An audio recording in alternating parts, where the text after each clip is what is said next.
Well, Uncle Tim, do you know what a Freeport pretzel is? I do not. That is what you are when you graduate from Freeport, Illinois. Oh, jeez. It's the number one name that the USA magazine or the Really? newspaper said in the United States.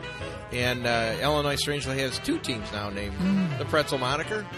But anyway, online we have Cindy, and I should ask her how to pronounce her name. Fleischli, I think. Very good.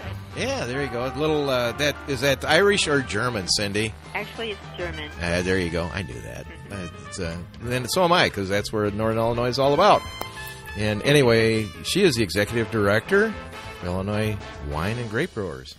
That's a very important title, Tim. This is the Distillery Channel, bringing you distilleries, breweries, and wineries of the world. And we're honored to have Cindy online. Cindy, welcome to spring. We're enjoying it up here in Wisconsin, but I grew up down in the suburbs of Chicago, so I'm very familiar with the land of Lincoln down there. You guys were one of the largest producers in the United States of wine prior to Prohibition. Now you've got I know you've got an area over in the upper Mississippi River area, and then you've got down in southern Illinois, two of your main vineyards. Right, Shawnee Hills, correct. Yeah, those are beautiful spots, I would imagine. What's your favorite place to go? Now that we got you trapped for a minute before we get into all your events. That would not be fair. Well, that's not fair. we didn't say we were fair. Well, I like all the wineries. Each one of the wineries actually really display the personality of the winemaker in some way or another. And a lot of these people, they're all small business owners. They're all farmers for the most part, or they've retired and took the retirement and built a winery and are making memories for everybody else. Yeah, you've got an exciting schedule coming up. Farmers Market first, correct? Yes, we do. Our Farmers Market is held at the Illinois State Fairgrounds. It's May 3rd through October 25th, and it's held every Thursday from 4 to 7, I believe. And it's all Illinois products are displayed, and we always have two wineries there available to taste Illinois wine. But the biggest thing we have coming up that we're really excited about is the Illinois Bicentennial wine. We in Illinois, because this is our 200th anniversary of Illinois, what the craft brewers did was they had a competition, and they selected one brewery as the Illinois Bicentennial craft beer, and that they just bottled it or canned it. It's 1818 is what it's titled. So we decided that we didn't want to limit it to one winery.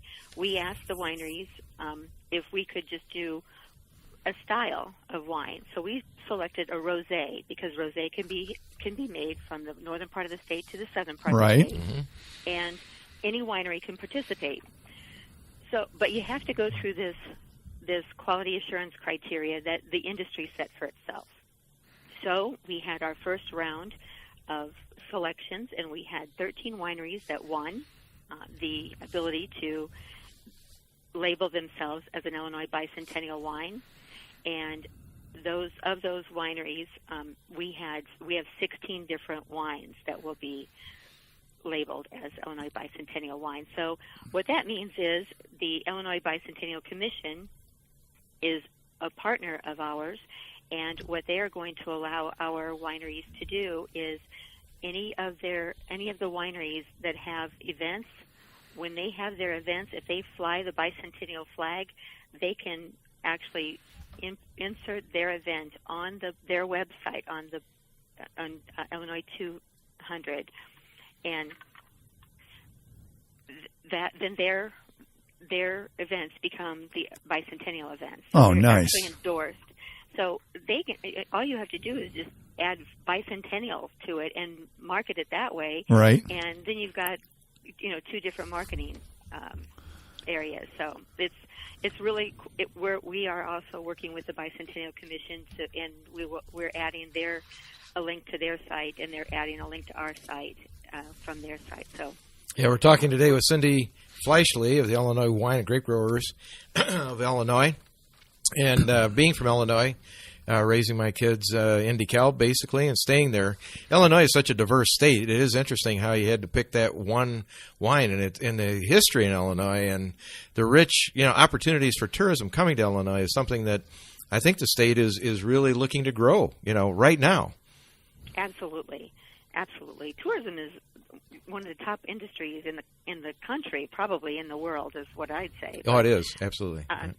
And with Illinois wine, our wineries actually have a $700 million economic impact to Illinois itself. So, I mean, I'm going to give you some old numbers, but we had, for wages paid, we paid $153 million in wages, full-time wages, 3,887 jobs. We paid $88 million in taxes, and tourism-related expenditures were $50 million, and those are 2012 numbers. We haven't done an economic impact study for a while, so inflate those, Right. Some pretty solid numbers there. So. All right, let's get back to the entertainment. Now, Ottawa, early June, you've got the Two Rivers Wine Festival. I heard there's live jazz, there's fresh lobster, outdoor arts, crafts market. That sounds really nice in Ottawa. It's really fun, and generally we have about 15 to 18, sometimes 20 wineries that are involved with that. One of our most popular ones is the mead. I think one of you mentioned earlier. Right. Tasting mead. It's wonderful wine. I just think it's fantastic. And Wild Blossom in Chicago, they make an awesome product that is definitely, and everything is all eco-friendly. So they have their beehives or whatever they're called. Right. Well, that roof and all of that. So. Well, if you haven't been downtown Chicago, our parent company is called Live EcoStyle, and we have seen, I personally have seen from Maui to all over, beehives on top of hotels and buildings, and you would not believe that the Palmer House in downtown Chicago, they call it rooftop to table dining. They actually are growing, their sustainable produce up on the top of the roof in downtown Chicago. So it's great. It's a great state for things. Okay, then Cindy, the granddaddy of them all, the largest. We're in the harvest season now, September, Utica. Yes, in Utica, last year we had almost 6,000 visitors to this festival. 2 years ago was my first time going there, and it looked like Woodstock. I've never seen anything like it. That's good.